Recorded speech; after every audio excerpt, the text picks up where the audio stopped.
Hello, today I'm going to show you how I structured my portfolio and hopefully it will show you how you can structure your own. This is my portfolio. It is an A2 carrier portfolio with plastic sleeves inside. Basically you can use big sheets of paper that you can organise. That's basically what a portfolio is an organised collection of your work. And organised is a key word when it comes to a portfolio. If you go in with a messy portfolio, you're showing that you're a messy person. The front page of your portfolio is kind of like the first chapter of a book. If it's not good enough, people are going to get bored and they won't want to read on. So it's a case of you want to put something interesting, but you don't want to put your best work on the front page. And something that I didn't quite understand when I was first putting my portfolio together was it's not a collage. You don't have to put everything that you've done into this one portfolio. Now, when I went for different interviews, I did change what I put in. There was a couple of things that I changed around. I applied for 3D design and craft courses and also some product design courses. So when I was going for my product design interviews, I tend to have more graphic illustrations in the portfolio, but when I was going for the 3D interviews, I had more of my making work in the portfolio. But unless you're applying for one type of course only, I'd say keep on changing it. Change it for the different universities. Always look at what they're looking for.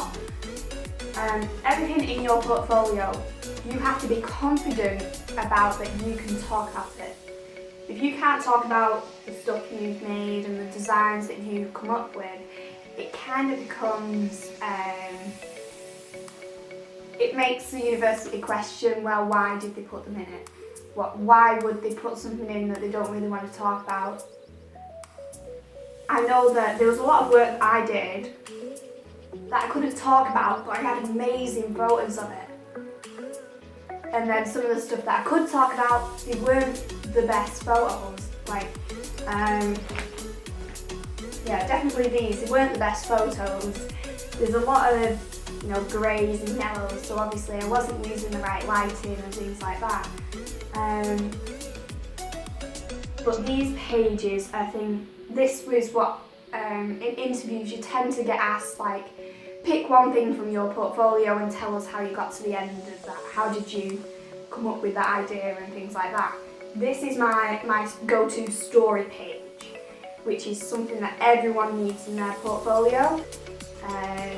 So obviously this was my plaster work, so I started out by looking at buildings, then I refined it into looking at organic lines in skylines, so which developed into looking at fabric and the way that fabric drapes when it's being hung up in plaster and how you can make solid forms from that. So it's a case of every double page spread has got to tell a story, has got to show a set of skills. If you're one of those people who can just go on and talk about your work forever, you'll have no worries when you go for your interviews. If you're not confident in talking about your work, take a few pages, and I mean a few pages. This is probably the maximum, so 4 sides, probably the maximum, to be able to make a story throughout your work. There's something you need to consider when you're putting pages together, which is rules of composition. If you don't know what they are, it's easy enough to just Google them. But the most common ones when putting a portfolio together is the rule of thirds, which is basically like a grid formation where you put your photos on the lines of the rules of third, because that is the most impactful way of saying, this is where it is, this is how the work goes into your paper. If you was to put For example, this page isn't exactly the most effective page out of my portfolio. If I was to do it again, reorganise my portfolio, I would have moved this across, make these two parallel, enlarge this photo to fill up this space here. And then that would have abided by the rules of third. Something that is really a really good idea is to mount your photos. When I first bought this portfolio, it had white pages in it. And a lot of my work is in monochrome. So when you put obviously photos with white backgrounds on a white piece of paper, they blend in.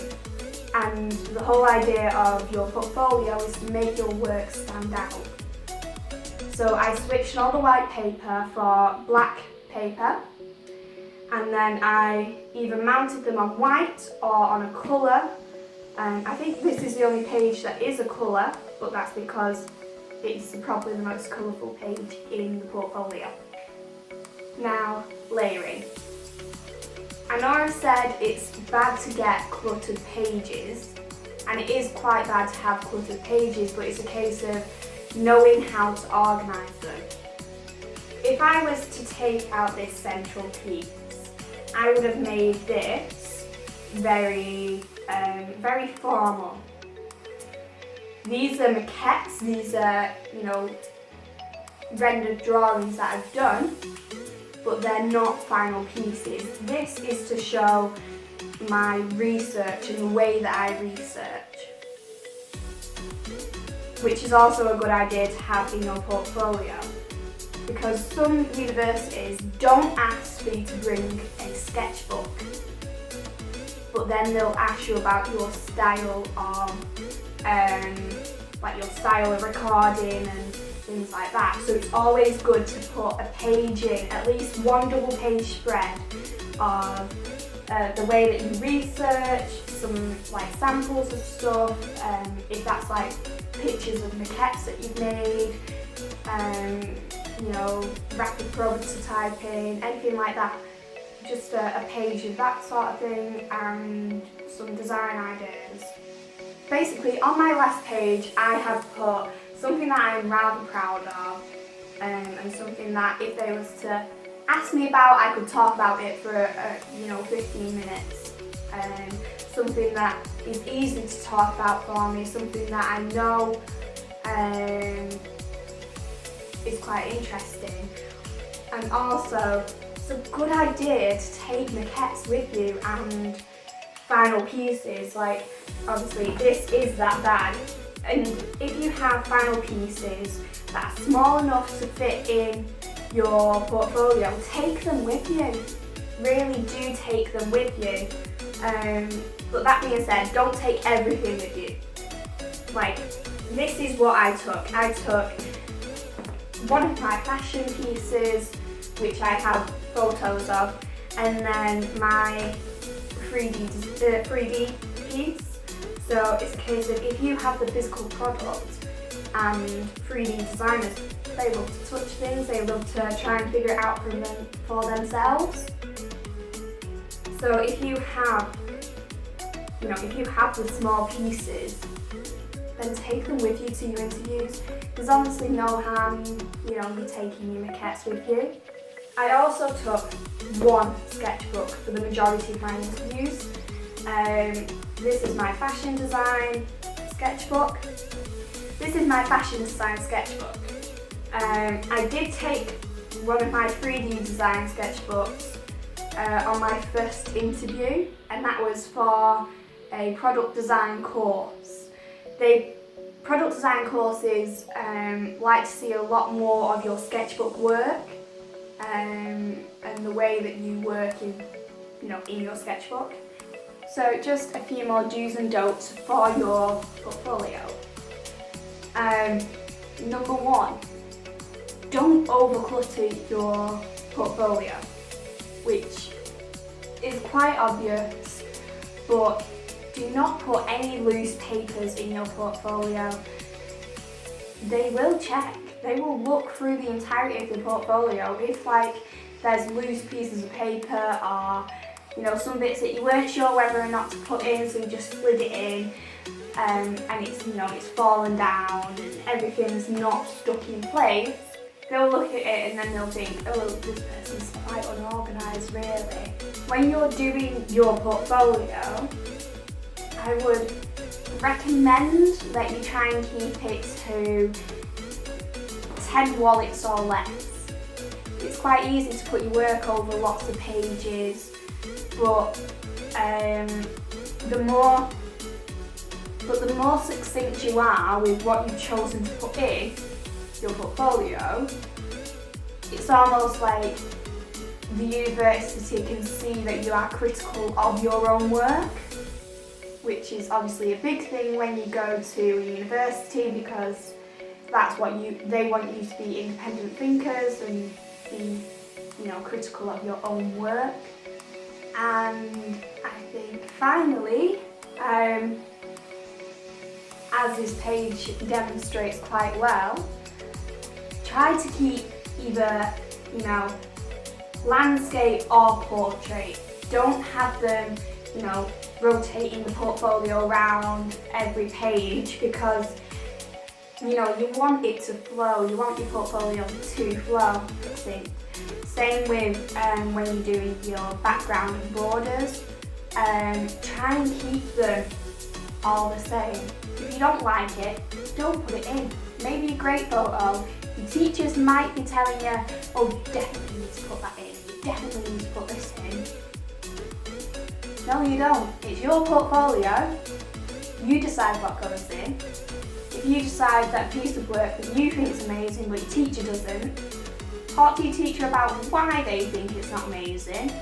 They might see something that you don't. It might be a case of they'll say, it's alright, but it needs a bit more work. There's no shame in having to work a bit more on some extra pieces. As long as you know what you put in and can talk about it, that is a great portfolio. I hope you found this helpful in some way, and all the best on your interviews. If you have any other helpful tips, make sure to put them in the comments below, or if you want to see anything else like these videos, put them in the comments below. And yeah, thank you for watching, and I'll see you in the next video. Bye!